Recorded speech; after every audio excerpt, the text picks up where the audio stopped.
Recap really briefly on what we're already doing. Operation Sentinel, which is every day 500 police officers out and about, tasking, checking populous places, knocking on doors, a whole range of things.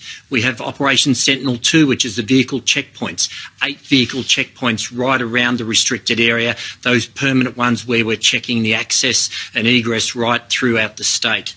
We have Operation Shielding, 160 transit police officers, transit protective services officers, I should say, and 80 police officers from transit who are out there every day, and they're making sure that there's public assurance, they're checking who should be in proper areas, and they're enforcing as you would expect them to be doing so.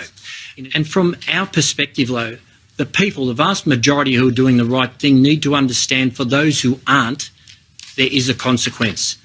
And there are consequences, and I want to be really clear on that.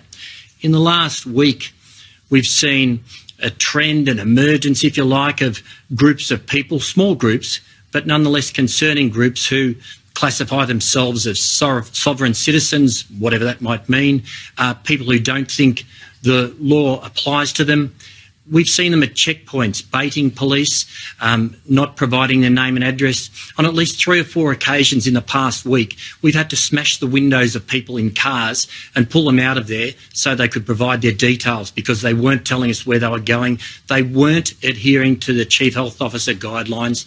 They weren't providing their name and their address.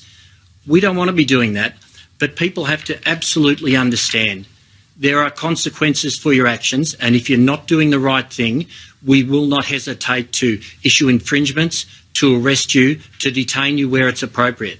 The message is clear from me, and it's simple. We want you to stay at home. That's what the Chief Health Officer wants you to do. We expect you to adhere to the Chief Health Officer guidelines. If you don't, we will be enforcing those. We will issue infringements. We will arrest you. We will detain you where we have to.